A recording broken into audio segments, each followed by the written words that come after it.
Sa pagpapatuloy ng month-long anniversary celebration ng programang Count Your Blessings sa pangunguna ni former Governor at Congresswoman Cherry Umali at Dr. Kit de Guzman, ay nagtungo sila sa Eduardo L. Hoson Memorial High School sa Platero, General Natividad, Nueva Ecija upang bisitahin ang campus ministry sa paaralan.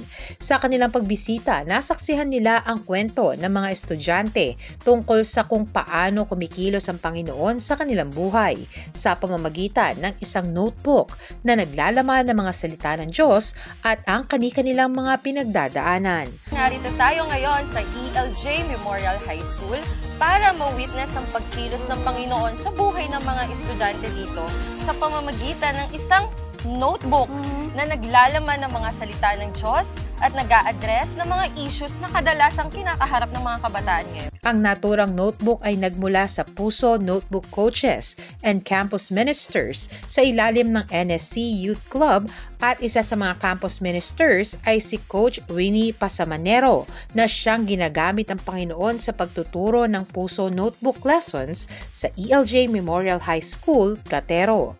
Ayon kay Coach Winnie, layunin ng Puso Notebook na matulungan ang mga kabataan sa pamamagitan ng mga leksyon tulad ng feeling kulang, It Hurts You Know, at Help Sino Nga Ba Ako, na tumutulong sa kanila na maunawaan ang kanilang damdamin at pinagdadaanan sa tulong ng mga salita ng Diyos. Dahil dito ay nalaman nila na karamihan sa mga mag-aaral ay naapektuhan sa topic na feeling kulang, na nangangahulugan na karamihan sa kanila ay nakakaramdam ng kakulangan sa kanilang buhay.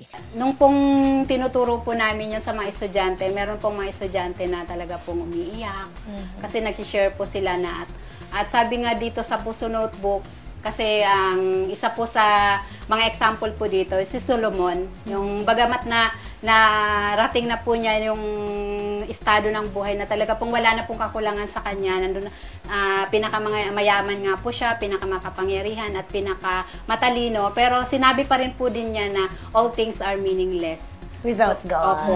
Kaya po si Lord lang po talaga yung magpupuno sa puso natin na merong kulang sa atin. Dagdag pa ni Coach Winnie, noong simula ay tila walang interes ang mga estudyante na makinig sa kanilang mga itinuturo. Ngunit kalaunan ay nagkaroon sila ng koneksyon sa mga mag-aaral hanggang sa dumating umano sa puntong ang mga estudyante na mismo ang lumalapit sa kanila dahil nais nilang makinig sa mga salita ng Diyos. Kaya napakahalaga na i-guide natin ang mga kabataan. No? Tinatawag nga natin yan, hindi pa talaga sapat yung kakayahan nila for reasoning and to understand yung mga circumstances. Ginagamit po talaga kayo ng Panginoon para sa mga estudyante, lalo na dito sa ELJ Memorial High School. Para sa Balitang Unang Sigaw, Amber Salazar.